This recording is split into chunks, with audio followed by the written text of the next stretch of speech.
গতকাল ছিল আমাদের বাড়িতে পুজো এবং আমি সকাল সকাল ঘুম থেকে উঠে আমার ঘরের বিছানা এবং দ্বিতীয়বার মা বাবার বিছানা গুছিয়ে ফেলি এবং তারপর এখানে আমার মা পুজোর জোগাড়যন্ত্র করছিল। পূজার জন্য বিপত্তারিণী পুজো হয়েছিল আমাদের বাড়িতে। আমি ভোরবেলা ফুল টুল এনে সব কিছু দিয়েছিলাম, তুলসী পাতা, বেল পাতা এসব কিছু জোগাড়যন্ত্র করে দিয়েছিলাম। তো এখানে মা সেই সব কিছু আয়োজন করছিল পুজোর জন্য। এখানে রান্না হচ্ছিল পুজোর ভোগ। ইনি রান্না করছিলেন, ইনি হলেন আমার একজন ঠাম্মা। তো তিনি রান্না করছিলেন। আর আমাদের বাড়িতে পুজো হলে এই রান্নাঘরটায় পুজোর রান্না হয়। তো এখানে আমি বসে গিয়েছিলাম বিপত্তারিণী পুজোয় যে 13টা ধাগা দিতে হয় আশীর্বাদের সুতো, সেইগুলো আমি বাঁধতে বসে এখানে এবং সেগুলোই বাঁধছিলাম। এটাতে আমার মা বলছিল একটা সুতোর মধ্যে নাকি 13টা গাঁঠ দিতে হবে এবং আমি গুনে গুনে সেটাই দিচ্ছিলাম আর কি। তো মা আমার ফোনের সামনে বারবার হাত আনছিল বলে মাকে বললাম হাতটা সরাও, ভিডিওর সামনে আসছে। তো তারপর আমি গুনে গুনে গুনে গুনে দিতেই থাকি একটার পর একটা গাঁঠ ওই ধাগাগুলোর মধ্যে, যেটা আমি হাতে এখন একটা পরে আছি। তো এইভাবেই সব কিছু 13টা দেওয়া হয়, সম্পূর্ণ করা হয়।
এখানে সব কটা শুধু কমপ্লিট করার পর আমি এভাবে মাকে দিয়ে বলি যে আমি ফার্স্ট হয়ে গেছি।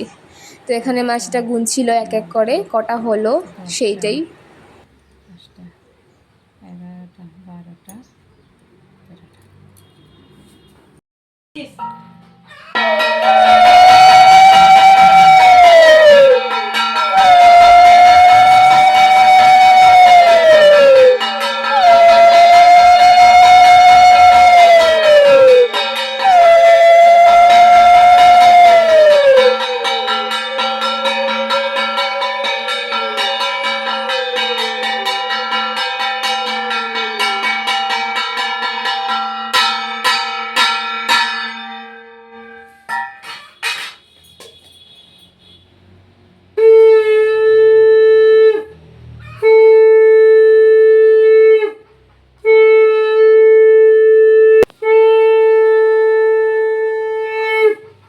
পুজো কমপ্লিট হওয়ার পর আমি ভোগ নিয়ে বসে পড়ি। আমার বান্ধবীও এসেছিল এবং সে তো এসেই ফোন নিয়ে ব্যস্ত। কার সাথে যে কথা বলছিল ভগবান জানে। এসেই শুধু ফোন ফোন আর ফোন। আমার সাথে যে দুটো কথা বলবে তা না, শুধু ফোন নিয়েই পড়ে আছে। ভিডিও করি সন্টুটারে।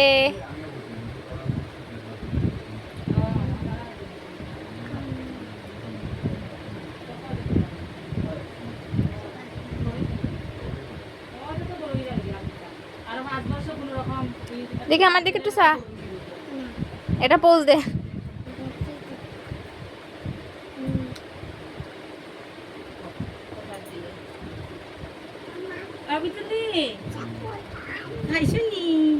খাইছুনি পচাত খাইতানি নি পচাত পচছে ও পচছে তো পচাত খাইতানি নি পচাত নিচি কাউ নিচি কাউ।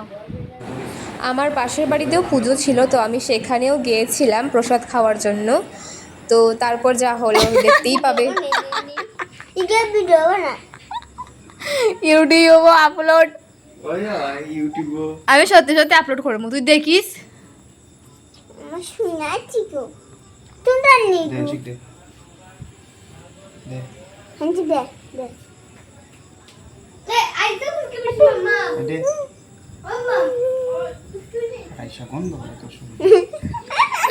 বুসমা গন্ধ করে দূর হ।